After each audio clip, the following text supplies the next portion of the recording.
Pa ti će izbacim totalno biranje šaka. Ne, neka završi ono što je hteo da kaže. To završi samo kao što se tiče boranjivaca, tih latenskih materija koje se nasvađile, iako ti nosiš 100 kalorija, kao što si i ovdje, tvoje telo neće primiti 100 kalorija, nego ispod 50. Znači, iako si ti imao isti broj na papiru, 100 kalorija ovdje, 100 kalorija ovdje, tvoje telo će reagovati na dijetu sa latenskim, znači sa boranjem, kao da si redukovao broj ukupnih ugljenih hidrata u slučaju stvarno. Znači, da treba kažem, meni se broj kalorija ne menja toliko puno dok mogu se zanimljati i pretakmičenje, nego samo zanimljamo umjesto... Znači, ja treba da izračunam koliko mi treba ugljenih hidrata i toliko u toku količinu da pojedem. Pa sve ono što sam rekao, svi treba da nađe otprilike deti metabolizam, kako da li ti, recimo, to nije super jednostavno, ali se može naći. Recimo, uzmeš i postavljeno da ti treba 3 grama brašina, tokom 3 grama po kilograma testa da živim dnevno. Ja uzimam 4, znači da ti ja ćeš da budem kao i ovaj, kada se uzim 4. Da uzim protein, da ima neke više smišćenje tijela. Čekaj, da možda pitaš kaj ti ne istranaš. Što sam rekao, treba ti 3-4 grama proteina dnevno. Ako si 100 kg, znači 300-400 grama proteina, i onda počne preporučujem sistem broja ugljenih hidrata.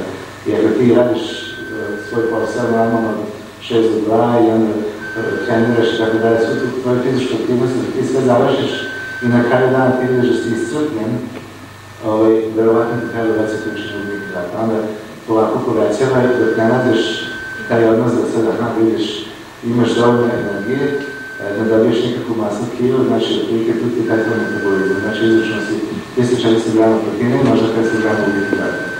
To ti je sad ona baza koja ti je osnova koju postaješ.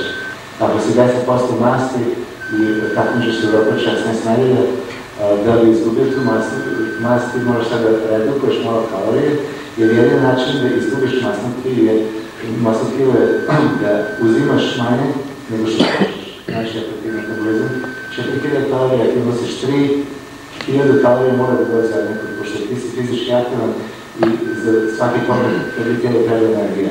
Ne dolaze ti iz ishrane, pošto ne unosiš 4000, a trošiš 4, znači uzimaš 3000 kalorija ishranom i 1000 kalorija tvoje rezerve što ti je masno tkivo.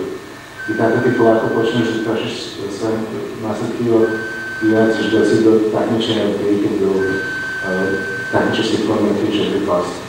Jedino što tu opet jedna mala stvar koju se treba znati, nakon određenog vremena, opet pošto ti je tijelo tako kao kompjuter da se adaptira, si vidjeti, moj metabolizam je 4000 kalorija, ja i tako ubrzam pravi moj metabolizam da bude 4000, a ja dobijem samo 3000.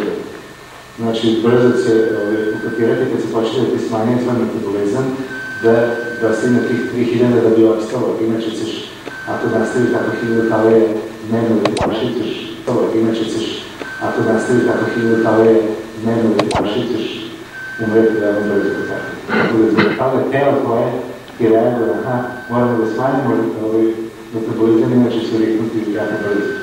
Da bi to uspio da ti manipulišeš sa tim, ne držiš se taj striktni, konstantni broj kalorija, nego recimo 2-3 dana ćeš da imaš niži broj kalorija, pa onda 4 dana može da povijetiš, tako da zbuniš telo i da šokiraš. Ugljenih hidrata povećanje. Ja kažem, protein je uvijek konstantno. A neki užvači kod nas su prinuđeni zbog ovakve situacije kakva je, da koriste, da bi pomijeli potrebe proteinske, koriste velike količine mlijeka i jaja celih. Šta onda radite? Isto jedno pitanje što sam rekao, ti imaš razlog da nađeš izvinjenje samim sebi, misliš šta mogu. Ja shvatam sve to i tešku situaciju i tako dalje, znaš. Ja sam recimo humanu dilicu džigericu, 4 nedelje do 105 obroka dnevno da ja više da mogu da smislim. A kad sam bio u Jugoslaviji, odlukom bio jedni izbor i tako, i ja sam to svesno vršio, pa sam tako jeo, tako. Mislim, možda mleko, ja bi jeo mleko i danas i sutra, međutim, mleko ti je taj nasno.